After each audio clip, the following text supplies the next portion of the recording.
I remember the day everything started unraveling. It was a Tuesday morning, just like any other, except it wasn't.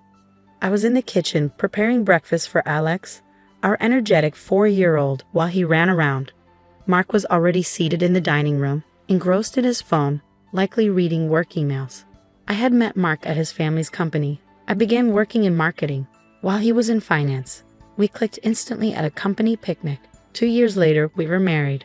In the beginning, I thought it was true love. But after the wedding, things began to change. Mark and his family pressured me to become a housewife.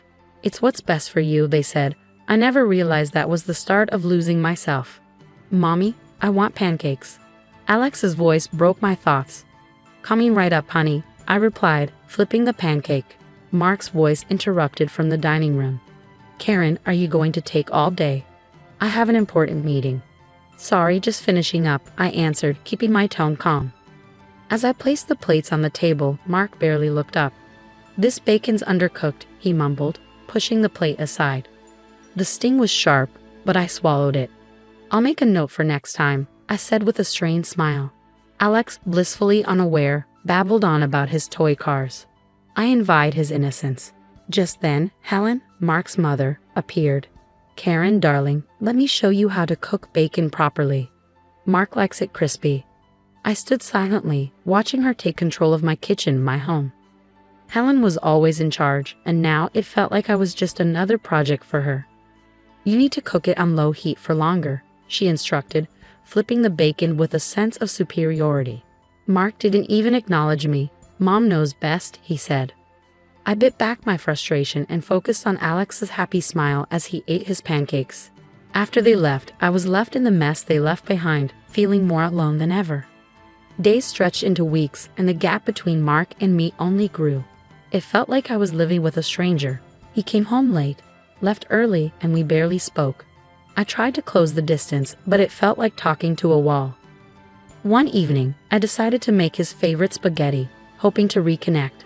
I set the table, lit candles, and played the songs we used to dance to. When Mark walked in, he barely noticed.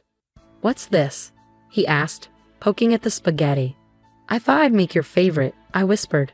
He took a bite, grimaced, and pushed the plate aside. "It's too salty. Didn't you taste it?" I held back the tears that threatened to rise. I thought it was fine. He sighed and stood up. "I'm not eating this. I'll get a pizza." I cleared the untouched food, feeling like I was throwing away more than just spaghetti. Alex tried to cheer me up. "Mommy, can I have pizza too?" "Of course, sweetie," I said, forcing a smile, but the silence that followed was deafening. Mark ate his pizza, eyes glued to the TV. I picked at my own food, the space between us growing wider with every bite. The next day was no better. Mark stormed in, furious. "Can't you do something about all this mess?" he snapped, kicking a toy car Alex had left on the floor. "I'm trying, but with Alex it's hard," I replied, my patience fraying. "Well, try harder. It's not that difficult to keep the house clean," he retorted, barely looking at me. I gritted my teeth. "I'm doing my best." "Your best isn't good enough," he muttered, walking off to his office, the room he had claimed for himself. The man I married, the one who used to make me laugh and listen, was gone. In his place stood this cold, indifferent stranger. That night, as I lay in bed beside him, listening to his steady breathing, I realized how alone I truly was. He was next to me, yet it felt like he was a world away. I missed the warmth, the love, the connection we once shared. But most of all, I missed the man I thought I married, and in the silence of the night, a thought crept in. Maybe this was the beginning of the end. Things worsened when Mark was promoted to the head of the family company. It was as if a switch had flipped in him. He came home later and later, sometimes not at all. And when he was home, it felt like I was living with a king who thought his castle wasn't grand enough. One evening he walked in, smelling of expensive cologne. "Karen, we need to talk about your appearance," he said, sizing me up as though I were an outdated piece of furniture. I was caught off guard. "My appearance? What about it?" He sighed, speaking to me like I was a child. "You've let yourself go. It's embarrassing. I'm the head of a major company now. I can't have you looking like this." My face flushed with anger. "I'm taking care of Alex and a house. I don't have time for a beauty routine." He rolled his eyes. "Excuses. If you cared enough, you'd make time. Get a gym membership." Do something. I couldn't believe my ears. So now it's all about appearances. What happened to loving me for who I am? He scoffed. That was before I realized I could do better. Shape up, Karen, or I might have to make some changes. I was speechless. The man I loved, the father of my child, was telling me I wasn't good enough anymore. I felt like I was drowning, and he was the water. The next day, I tried to talk to him. I wanted to believe he hadn't meant what he said. But when I found him in the kitchen, sipping his expensive coffee, scrolling through his phone, it was clear he didn't care. Mark, about last night, we need to talk, I said, my voice trembling. He didn't even look up. Not now, Karen. I have a meeting. But this is important. You hurt me, I insisted. Finally, he glanced up, his eyes cold. I said what needed to be said. You're the one who needs to change, not me. A tear slipped down my cheek. You used to love me the way I was, he snorted. That was before I realized my worth. You should too. I walked away, feeling a piece of my heart shatter. The man I had married was gone, replaced by a stranger who judged me, making me feel small and worthless. That evening, as I lay awake in bed, the quiet of the house weighed heavily on me. I realized I had a decision to make: stay and be crushed under Mark's disdain, or leave and attempt to find myself again. The idea terrified me, but for the first time in ages, a tiny spark of hope flickered within me. Maybe I was strong enough to begin anew. The harsh reality of my own insignificance hit me during one of those cold, impersonal family dinners. The table was spotless, but the atmosphere was frigid. Mark and his father, John, were engrossed in a conversation about the family business, while I sat there, unnoticed, a mere spectator. The quarterly reports need serious attention. Sales must increase, John said in a matter-of-fact tone. Mark nodded in agreement. We're thinking about expanding our marketing strategy, possibly even venturing into international markets. I couldn't remain silent. Marketing had been my passion long before I became just another housewife. Have you considered leveraging digital marketing? Social media could really help, I suggested, my voice lacking confidence. The silence that followed was suffocating. Then John let out a laugh. Social media? Really, Karen? How adorable. Let's leave the business talk to us, okay? Mark chuckled too, his voice dripping with superiority. Stick to what you're good at, Karen. Leave the business to the professionals. A wave of anger and humiliation flooded over me. I have a background in marketing. My ideas are valid. I snapped, my tongue sharper than I had intended. John dismissed me with a casual wave of his hand. That was years ago, dear. You've got more important things to focus on now. The rest of the dinner was a haze of embarrassment. Their words weren't just dismissive. They were meant to belittle me. I was more than their narrow view of me, but in that moment, I felt invisible. I turned to my dad for solace. He had always been my rock, my greatest supporter. Dad, they treated me like I don't matter, I said, my frustration evident. Karen, I warned you about Mark and his family. Dad replied, a mix of concern and the hint of I told you so in his voice. I know, but I didn't think it would be this bad. They make me feel invisible, I admitted, my voice heavy with defeat. You are not invisible. You're smart, capable. Don't let them make you feel small, he said firmly, his words full of encouragement. But I feel trapped, Dad. I don't know what to do, I confessed, the weight of helplessness settling over me. Then, my dad surprised me. What if we make a move? I've got some money from investments. How about I buy shares in Mark's company? I stared at him, trying to process his words. You're serious? But why? Someone needs to show them you're not to be underestimated, he said with a wink. I laughed, despite everything. The thought of my dad, an outsider, stepping into their precious family business was both absurd and oddly satisfying. Then, one seemingly ordinary Tuesday, everything changed. I had been feeling off for a while, chalking it up to stress. But when I found a lump, I knew I couldn't ignore it. The doctor's visit, which I had expected to be routine, turned into something far more serious. The words hit me like a punch to the gut. I'm sorry, Karen, but it's breast cancer. We caught it early, but you'll need immediate treatment. Cancer? Me? I sat there in shock. The doctor's expression was grave, and the weight of the news settled over me like a blanket of dread. I have a son. What are my options? I stammered, my voice distant and detached. We'll discuss your treatment plan, but we need to act quickly. the doctor replied softly. I walked home in a daze, the reality of the situation sinking in. How would I tell Mark? How would I tell Alex? My mind raced in a storm of confusion. When I got home, Mark was sitting in the living room, absorbed in his laptop. Mark, we need to talk, I said quietly. He barely looked up, his irritation palpable. What now, Karen? Can't you see I'm busy? I took a deep breath. I saw the doctor today. I have breast cancer. For a moment, there was silence. Then, Mark uttered something I'll never forget. Cancer? Fantastic. Just what I needed. More drama. I stared at him, shock and pain filling me. Mark, I have cancer. He sighed, closing his laptop with a sharp snap. Yeah, I heard. So what now? More doctor visits? How's this going to affect the company? I was speechless. How could he be so cold? It means I need treatment, Mark. I need support, I said, my voice trembling. He stood up, pacing. You better get it sorted fast. We've got a business to run. I felt like I was being suffocated. Is that all you care about? The house, the work? What about me? He stopped, looking at me as though I were a problem to fix. It's not that I don't care, Karen, but you've got to understand, the timing's bad. We've got a company to run. The conversation became a blur after that, but his words lingered, a knife twisting in my chest. I was alone in this.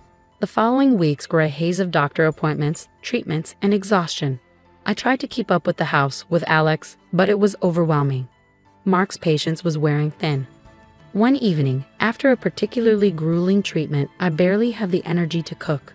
Mark, can we just order in tonight? I'm too tired, I asked. He scoffed. Order in again? What's the point of having you around if you can't even make a simple meal? I was crushed, not just physically, but emotionally. The day of my surgery arrived, a dark cloud hanging over me. I was terrified, not just for the surgery, but for the life that awaited me afterward. I would wake up changed, less than I had been. I didn't expect Mark to hold my hand and offer reassurance. Those days were long gone. But I hoped for some sign of support. Instead, I got indifference. As I prepared for the hospital, Mark was getting dressed for work. You'll be fine, right? The doctors know what they're doing, he said, not even glancing at me. Yeah, I guess, I replied, my voice hollow. He paused by the door, hand on the handle. Call me when it's done. I've got a meeting I can't miss. A lump formed in my throat. Sure, I'll call. The surgery was a blur, but waking up was worse. There was an emptiness where part of me had once been. My parents were there when I opened my eyes, their faces full of concern and love. I whispered through the tears that cascaded down my cheeks. We're here, darling. We're here, my mom said, holding my hand tightly. Mark never showed up. Not that day, nor the one after. No calls, no texts. It was as if my surgery and cancer were just minor inconveniences. The road to recovery was slow and painful, but eventually, I was able to return home. But I dreaded it. I had no idea what to expect from Mark. When I stepped through the door, I was blindsided. Mark wasn't alone. A woman in her late 20s sat in my living room, laughing at something he had said, her hand resting on his arm, a gesture far too familiar. It felt like I had walked into someone else's world. Mark, what's going on?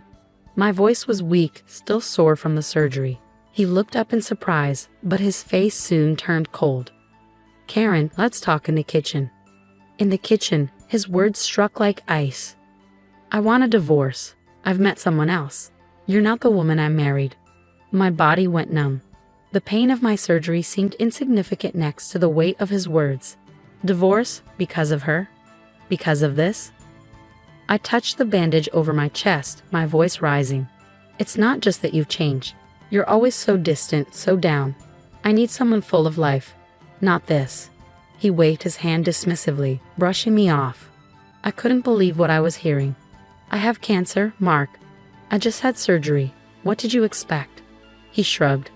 I don't know, but this isn't it. I've moved on. You should too. He handed me divorce papers fresh from the printer. I want you out. It's for the best. I stared at him, the stranger he had become. Where am I supposed to go? Not my problem. Figure it out.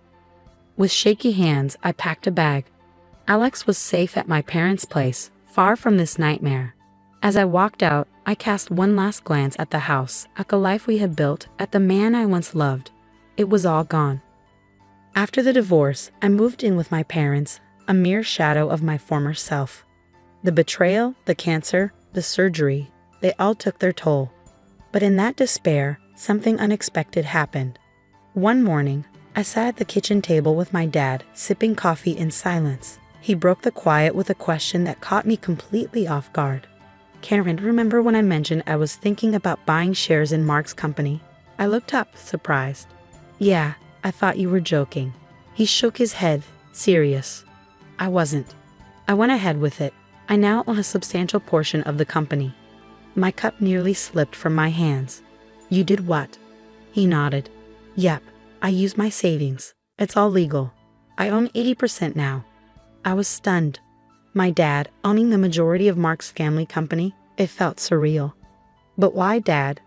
I finally managed to ask. He took a sip of his coffee before answering. "Because no one hurts my daughter, and it was a smart investment. Mark might be an idiot, but the company is solid." A part of me was overwhelmed by his gesture, but another part, a part I hadn't realized was still there, felt something stir. Revenge? That wasn't really my thing. But justice? That was another story. "Dad, what are you going to do with the shares?" I asked, my curiosity piqued. He grinned. "That's up to you, Karen. You've got the business acumen. You could do a lot with this." Me, running the company that once belonged to Mark and his family? It seemed crazy, but exhilarating too. Still, doubt lingered. Dad placed his hand over mine, his eyes full of encouragement. "You're stronger than you think, Karen. You survived so much. This could be your chance to rise up, to show them who you really are." The idea was insane, but strangely empowering. For so long, I had felt small, invisible. Now I had the chance to change that, to take control. I spent the next few days thinking it over. It wasn't about revenge. It was about reclaiming my life, proving to myself that I was more than what Mark and his family had believed me to be. Finally, I made my decision. I was going to do it. I was going to take over the company. It was terrifying, but for the first time in ages, I felt a spark of purpose, a drive to move forward. "Dad, I'll do it. I'll take over the company," I set my voice firm. Dad smiled proudly. "I knew you would. I'll arrange a meeting with the board. It's time they meet the new majority shareholder." The day of the shareholders' meeting arrived. It was my moment to step into a world I had always been excluded from. I stood outside the company building, taking a deep breath. Inside, the board members, along with Mark and his father, were waiting to meet the new majority shareholder. They had no idea what was coming. Dressed in my best suit, feeling more confident than I had in years, I pushed open the doors to the boardroom. The expressions on their faces when they saw me were priceless. "Karen, what are you doing here?" Mark stammered, his face a mix of confusion and disbelief. I walked confidently to the head of the table and took my seat. "I'm the new majority shareholder. Thanks to my father's investment, I now own 80% of the company." The room fell into stunned silence, then murmurs began to spread among the board members. John, Mark's father, was the first to recover. "This has to be a joke," he growled. "No joke, John. I'm here to make some changes," I replied coolly. Mark was still staring at me, pale and stunned. "Karen, this is insane. You can't run a company." I smiled, a small but triumphant smile. "I think you'll find I'm more than capable. In fact, I've got plans to modernize the company. I even suggested digital marketing before, and you laughed at me." The board members were now all ears. I laid out my ideas with confidence, and I could see some impressed glances and approving nods. As the meeting came to a close, Mark approached me, desperation in his eyes. "Karen, please, let's talk about this. We can work something out." I looked at him, the man who had betrayed me, discarded me when I was at my lowest. "There's nothing to discuss, Mark. You made your choice. Now, I've made mine." He reached out to me, but I stepped back. "Karen, I'm sorry. I didn't know what I was doing. Please give me another chance." I shook my head, my resolve unyielding. "It's too late, Mark. You've shown me who you are. I've moved on." As I walked out of the boardroom, I felt a weight lift off my shoulders. I had come a long way from the broken woman who had left Mark's house with nothing but a bag and a shattered heart. I had taken control of my life, my future. The sun was setting, casting a warm glow over the city. I pause, savoring the moment, the promise of a fresh start. Here's to new beginnings, I whispered to myself, a smile curving my lips. Thanks for watching. See you in the next video. Stay stunned.